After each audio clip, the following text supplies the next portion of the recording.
Welcome, everyone. Bienvenidos, Rubia. How are you? Hola. I am doing fabulous. I feel like every time I see you every week, there's a different weather phenomenon happening outside your window. Yes, and this time we have 14 inches of snow outside. That is insane. On April 17th, but it is a sunny day and it is going to melt really quickly. So that's exciting. Well, I'm always thrilled to see you every Friday. You make my day, you make my week. Again, I'm Lizzy. This is Julie. I'm reporting from California. Julie's reporting from Colorado. Yep. And we're excited to have everyone across all different time zones join us this week. We are on our 5th episode of Community. Woo! Which I can't believe it's been five already in quarantine of these fabulous fun episodes. I know. And this is our second on Facebook Live, so that's really exciting. Today is a very special day. It is Malbec World Day, yes. Which is why I'm sporting this very Argentine shirt that says "Keep Calm and Love Argentina." So, as always on Community Kitchen, before we dive into anything, let us all raise our glass that I hope is full to the brim with everyone who's joining us right now. Rubia, yes. Cheers to you. Cheers to you.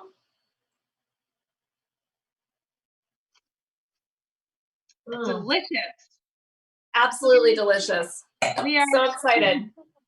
So excited. So Community Kitchen, every week we come together to cook delicious food together, to drink really tasty wine, and to connect with each other over a community table that, although it's virtual, I think it still brought a lot of people together across our wine worlds and our food worlds, and it's really brought a lot of joy. So it makes me so happy to continue gathering. We have a lot to talk about because it is a very special holiday for the grape of Malbec and for Argentina. And Julie, you have concocted one of the most brilliant recipes to pair with this great grape. So tell us what we are cooking today. I love this recipe. So polenta is one of my favorite dishes. It's so versatile. So we're going to do it in a crispy form that's super easy from a pre-prepared roll like this. Again, Community Kitchen is all about easy pantry cooking while we're all at home during this time. And we're going to top this off, our crispy polenta, with some wonderful sauteed mushrooms and chilies. So it's going to be a really flavorful dish that's going to pair seamlessly with the Malbec. And super easy to do either as an appetizer or as a main dish. You can put a little salad on the side and it's just delicious. I love it. Amazing. So as we were cheersing, I want to show the actual bottle that we're drinking too, because there's a lot of Malbec to drink today, and I've already opened multiple bottles, but I am honored to be able to share this Malbec today with all of you. This is Graffito Malbec. This is made by a winemaker that I would say is one of the most inspiring, amazing, beautiful people I've ever met. Her name is Jimena Lopez, and I believe she's joining us from Argentina today on the chat. So if you want to say hello to Jimena, please say hello. Jimena is such an amazing person. She's one of my idols. Yes. She's a mom, she's an incredible winemaker, and she's a perfectionist in everything she does in her life. Yes. And her wines are exquisite. And so it's really exciting to be able to feature her today on this great holiday. I couldn't agree more. So as we're sipping and as we're drinking this delicious wine, I want to give a little bit of a background of Malbec World Day and what that means. And I want everyone to know that it's not like National Hot Dog Day that just has a random date on the calendar. This is actually a very significant holiday for the grape of Malbec. And because the history of Malbec is actually really fascinating and in-depth, and it goes back many, many centuries.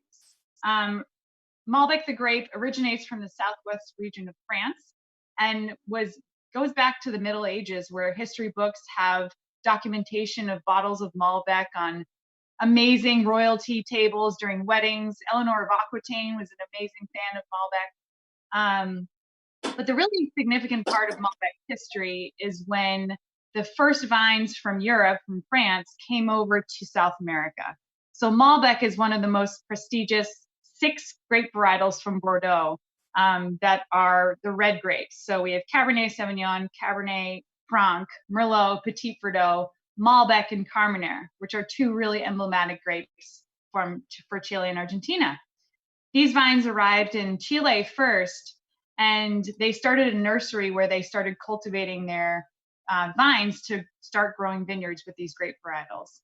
And the first time that Mendoza, specifically on the Argentine side of the Andes, started to bring vines over to Mendoza from Chile was on April 17th, 1853. So the first time that Malbec started its journey to arrive in Argentina and start its path of glory in this new country that really became its ideal home was on this day many, many years ago.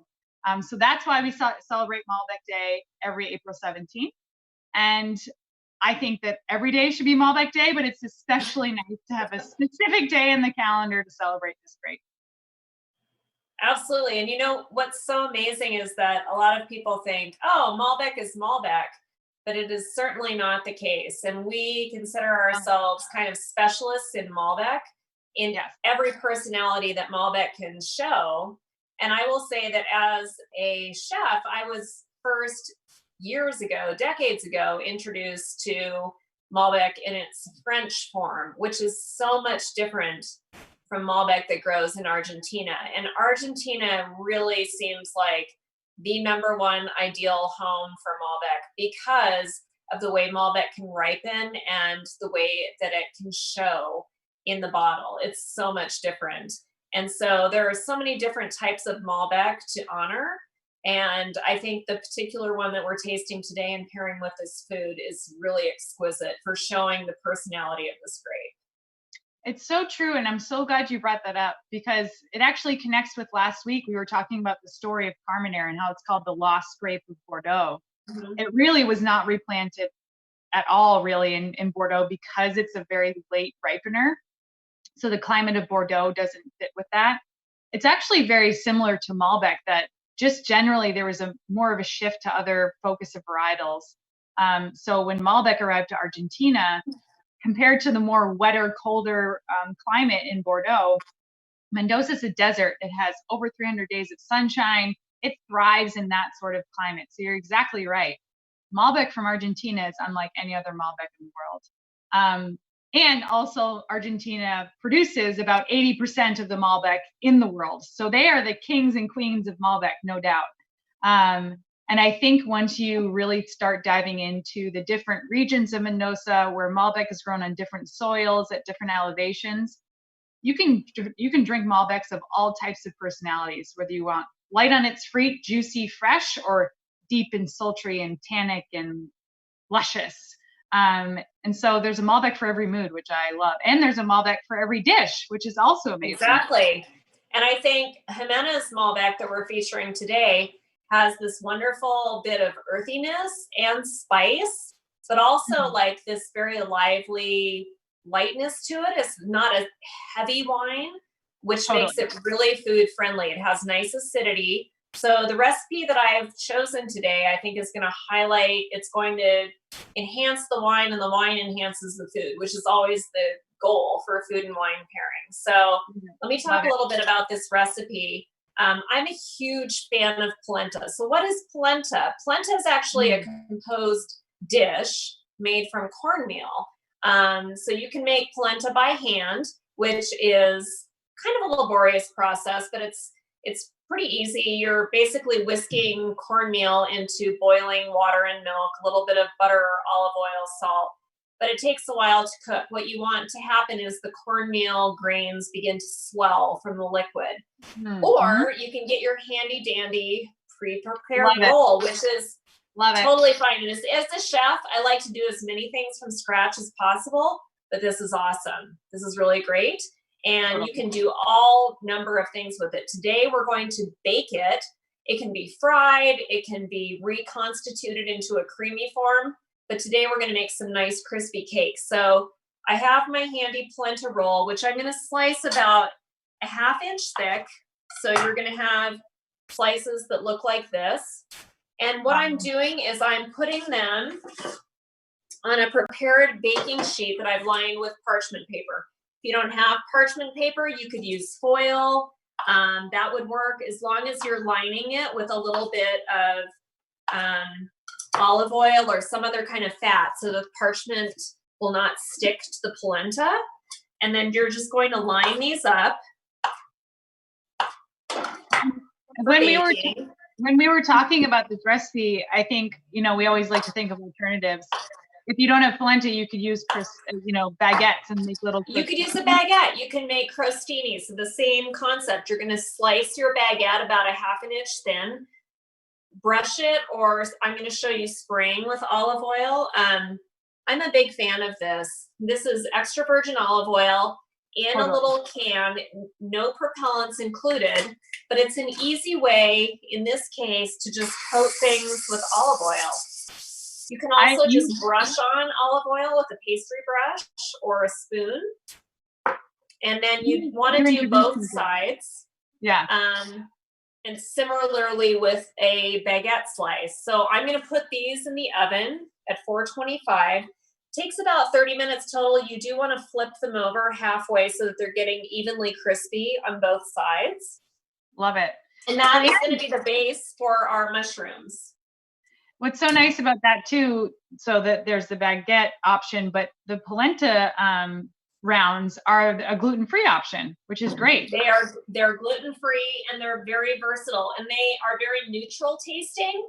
So any kind of toppings you're putting on them are really going to soak up the flavor, and they're just a nice vehicle for whatever you'd like to top them with. So having a polenta roll around is really useful, I think, for many different purposes. In this case today, we're going to do mushrooms. So I'm heating up a little bit of my olive oil in the pan, a few tablespoons. I have a mix of mushrooms. I have white button mushrooms. I've got portobellos. I've got some cremini mushrooms. If it wasn't quarantine season right now, I'd probably be getting some beautiful oyster mushrooms from a local farmer's market. You can use whatever mushrooms you'd like. So you just want to have about 3 cups worth, which I'm going to saute, along with some shallots that I've chopped up. Now, what is a shallot? So this guy is a shallot. He's from the onion family, but what I like about him is that he has the flavor of both an onion and garlic, kind of in the middle. So if you don't have both onion and garlic, this is your go-to right here. And you treat it like you would for an onion. So I'm just going to let these cook down for a while until the juice is released. Now, what does that mean? You'll start to see some liquid coming out. I'm also going to add just a little bit of sea salt, and the sea salt will actually facilitate the juices coming out of the mushrooms. And you just kind of want to cook that out so that your mushrooms aren't really watery once you're putting them on the polenta. Yes. I think, you know, when we think about Malbec as a wine, many people think automatically, I mean, I think the base fruit flavors you get with it is anything from like red plum to dark plum. You can get into the darker berry, you know, blackberry, raspberry, blueberry sort of realm. Blueberry really, I think, is one of the key tasting notes with Malbec. But with certain either older vineyards or elevations or certain terroirs, and also winemaking techniques, and especially with Malbec with a little bit of age, like there can be such an earthiness to Malbec that comes through. That with Malbec and meat, right, is the main base of all cuisine of Argentina. But have Malbec and mushrooms. It delivers that similar, very umami, savory sort of flavor profile. Absolutely. And especially if you salt it really well and season it very well. Like Malbec and mushrooms, equally as amazing as Malbec plus meat. So yeah, in fact, a lot of people who we've taken a lot of people down to Argentina, and we always end up having vegetarians on our trip who are immediately concerned, saying, "I know that Argentina is a big country of meat eaters. What am I going to do?" And it's wonderful because actually in Argentina, there's so many beautiful vegetable dishes available just naturally at every meal. It's very easy to eat there as a vegetarian, but mushrooms are definitely a staple ingredient that kind of substitute as a meat because of the meaty quality that they have and the way that you can season them to bring them up to the level of standing up to really sturdy, flavorful wine. Yeah, no doubt, no doubt. It's hugely versatile for cuisine pairing as well as just the different types of Malbecs that you can pair with those different types of dishes. Definitely. And I will say that Jimena Lopez is an amazing cook in her own right. I know. So we also lead trips down to South America, which is just one of the most amazing experiences that you will ever have. I had the honor of really starting my wine journey when I was living in Mendoza. And to be able to get to know these winemakers over the past, 7 years really, has been incredible. And they are so generous with welcoming us into their homes and cooking for us and introducing us to their families. It honestly is, that to me is like the heart and the soul of why wine is as special as it is. It connects you to certain experiences and people that you otherwise wouldn't be able to have or meet or feel. And yeah, Jimena and her family are just some of the best people on the planet. It's amazing. And we horseback ride with her in the Andes. She's like this badass winemaker who just like gets on a horse and takes us into the Andes. It's incredible. She does it all. She's a great dancer too. Yeah, she's a great dancer. You know what's amazing, Julie? First of all, I need to pour myself some more Graffito Malbec because yes. And if you notice what's going on in my pan, if you can see this, the juices they're coming out now, and that's a great sign. That means we're getting really close here. Oh, good. So you saw that amazing amount of mushrooms is kind of wilting down, and the juices are now coming out, which means they're going to get really concentrated and flavorful at this point. I love it. So what I'm going to do at this time, I'm going to put some fresh thyme in. Why did I choose thyme? Well, thyme works really well with mushrooms. It also works really well with this wine because there is a little bit of a hint of an herbal note. And thyme is something that's mild enough that it's not going to overwhelm the dish, overwhelm the wine, but it's going to add a really nice component. This is what our thyme sprigs look like. And this is one of my favorite herbs to take apart because you literally just peel the little leaves right off the stem in both directions. And then you can just discard the stem. Very easy to do. Love it. And the combination with the mushrooms is so fragrant and wonderful. Yum, I want. The last little addition to this dish is going to be kind of your choice of chili.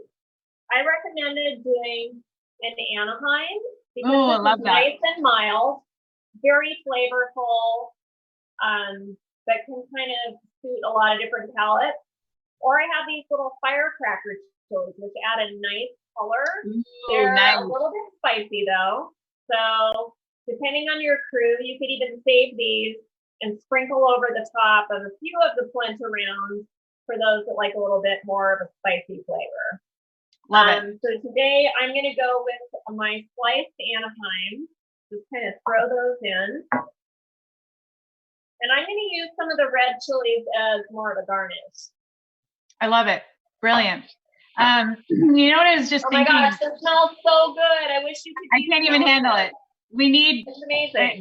I know everyone wants smell-o-vision. I wonder if it's Facebook Live of smell-o-vision. That's what I want. It's fabulous. But you know what I was thinking is that, many people don't realize we're obviously so acclimated to think of, harvest time is in September, October, but the harvest actually just ended in South America, which I think is going to be one of the most memorable harvests in recent history, just because of everything that's been happening with the pandemic around the world. So there are true heroes in all of the wineries that finished harvest so quickly. Luckily, it was a very early harvest anyway, because it was a very warm season. But I was talking to Jimena a little bit more about her experience with Harvest 2020, and she said it was her 26th harvest. Oh my gosh, how is that even possible? I'm like, Jimena, did you start your first when harvest was, what, 10? when you were 1 year old? This woman is ageless. I mean, it's unbelievable. Oh my gosh, I never would have guessed that. Never. Ever in my life. It gives me goosebumps. Like, she is amazing, and she has made wine in over 6 countries in the world, all over the world, and is just one of the most highly recognized and respected consultants for winemaking also in Argentina. But what's so working with Graffito is that Graffito is her own malt. It's her own label. And this wine was really inspired by this vineyard that she found in an area of Mendoza called Lucan de Cuyo, that these vines were planted in 1912. So these are really old. Crazy. Such old vines. Such old vines. And so she started working with that vineyard and that family who's owned that vineyard.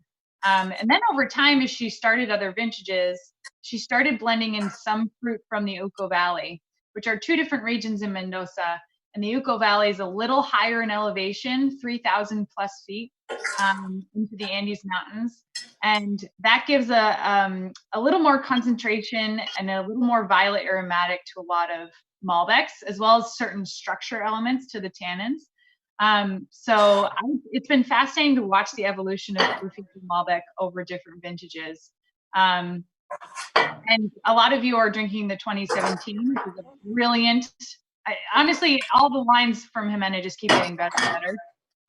I had the luck of having a 2015 with me, so that's what I'm drinking today, and it's so nice, so good. That's outstanding. So you have the polenta rounds are out. They're ready. So these are my freshly baked polenta rounds. Just kind of protecting this ceramic platter on my hot burner. As you can see, they are beautiful, crisp. They're so wonderful because they're crispy on the outside and nice and creamy on the inside. And I've chosen to put them on a platter like I would do sort of in appetizer form. Yeah. Because this is like a great party dish, but also for dinner too. You can divide these up on plates, put a little salad on the side. And then I'm simply going to take my mushrooms and chilies and kind of spoon these over the top. I love And then mushrooms. You can really get creative after this. If you want to add more chilies, you can do that. I suggested using some Parmesan cheese today because I think that's a really nice complement and works well with the wine. Goat cheese works well too. So I'm going to put that on a few of these. So you can kind of have a mixed offering for different tastes. Look how pretty that is. I'm going to grab my cheeses. That's nice to know that you can play up the different cheese. Just whatever's in the fridge, you can put in there. Absolutely. Here I have a few of my firecracker chilies. I'm going to just put those. Yeah. They add really wonderful color. And then I'm going to do a little bit of the Parmesan on some. Freshly grated. Ooh, nutty deliciousness. Yum. And then I have some goat cheese crumbles as well that I'm going to add on to the other half because that works really nicely as well. So this makes a really beautiful, visually beautiful platter of food and beautiful tasting, and all of these different tastes will work well with the wine. I love it. And you know, we talked about this a little bit, but with the Paolucci, the Pizzella Malbec that we tasted, but there's such a depth of Italian culture and heritage in the culture of Argentina, both with winemaking as well as the kind of fiery attitude and onda that Argentines have. But absolutely in their cuisine. And so something like polenta is a really connective dish to their heritage with Italians. And definitely Northern Italy as well. Yes. There were a lot of Northern Italian immigrants that came to Argentina, and polenta is something that is very typical of Northern Italy in many different forms. But you see this everywhere from Northern Italy down to Tuscany and that whole region, a little bit in Umbria. So this is a, very sort of Italian style dish with an Argentine flair, which I love. I love it. And it is delicious with this wine. I want you to taste it and drink the wine. I have my plate here. I'm going to go for the little bit of a milder version because just in case. I'm gonna do this just in. Jimena just joined the actual chat on Facebook. So Jimena, we have been waxing poetic about you for the past 30 minutes. Yes, we've said so many things. So if your ears are burning, Jimena, that's why we've been talking about you the whole time. So when this is recorded, Jimena, you can watch the first part of the whole thing. But just so you know, we have been so grateful for all you've done for showing us what is possible with Malbec in Argentina and all of the amazing precision-driven detail winemaking and viticulture that you do. You are a complete maven, and we raise our glass to you. So cheers to you. Cheers, Jimena. And now I will taste our creation. The polenta is creamy and crispy. The mushrooms, nice and earthy with that little hint of thyme, which also has a little bit of an earthy herbal flavor. And the Parmesan gives it this perfect nuttiness. So now with the wine. Oh God, with what I'm drinking right now, that sounds like a dream. And it's just perfect. The acidity of this wine just lifts up this dish. And then the earthy herbal qualities of the dish bring out the best in this wine. It's truly a great combination. I love it. And look how easy that was. It was fast. Easy. And this will impress your friends, and it will impress you just being at home, whether you want to eat in your living room or your dining room or your kitchen. You know, you can travel to different places in your house. Maybe you have nice weather. Go eat it on the deck. Eat it in the backyard. Take a journey somewhere. I'm envisioning putting it on a platter and having it on my lap with a pillow and just snacking. Yes, that's my vision. Too. No, what's really I love about this dish, and that a lot of people are doing now, and we were just talking about this before this. This is a really fun dish when you're Zooming with your family or your friends and you want to dine together. Like, this is a very approachable, easy dish to all make together and share as a happy hour. Yes, have a virtual happy hour, have your appetizer here, enjoy it together. It's easy to put together, super fast, but super flavorful and fresh. That's our goal of Community Kitchen. It's about pantry cooking, maybe a few fresh ingredients, but putting it together with very few ingredients and so much flavor that works beautifully with our wines. And that's going to make all of us happy. Yep. Well, I really can't say, even though with everything that's going on, like, I'm just so grateful today for the Grape of Malbec, for Graffito Malbec, for Jimena Lopez, for you, Julie, for all of the cooking genius you bring to the table to us every week. And truly the ability to connect. And I'm seeing all the comments coming up, like people who've been to Mendoza are commenting, saying hello to Jimena, which makes me so happy. Yes. There's some people who are cooking along and saying what they're doing too. Like, that is so cool and so fun. So thank you all for joining us. I'm going to continue my Malbec, but I also just want to recap that drinkportal.com is where you can find all the recipes that we have on Community Kitchen every week from the past, from today, as well as into the next couple weeks. So please check that out for what's upcoming for Community Kitchen. It has the recipe as well as the wine. So check the states that we ship directly to, which is California, Florida, and Washington, D.C. But if you're in another state and you want to get the wine for Community Kitchen, just reach out to us through the website. We can help with that too. Happy to show you where to find the wine. Which, drum roll please, what do we have next week? So excited. Aquitania, Lazuli, Cabernet Sauvignon, dun, da, da, da. Actually, Lizzy and I love this wine. We love it so much. And it's amazing. And I'm actually wearing my Lazuli stone ring so I can like Vanna White show the Lazuli stone and the Lazuli wine. So we are hopping over the Andes next week to Chile. We're drinking Cabernet Sauvignon from literally one of the best wineries. From one of the most wonderful families you could ever meet. And the dish that I have chosen is really simple, but super flavorful at the same time. A little bit of an Asian fusion flavor. And it's going to be just great with this wine. I love it. So I love it. Can't wait to see you next week. Can't wait. Thank you guys again for joining us. Thank you, Jimena, for fueling our Malbec World Day celebration. Thank you, Julie. And I raise my glass to you and to all of you. Cheers. Cheers, Jimena. Cheers, Jimena. You rock. Gracias. Feliz dia.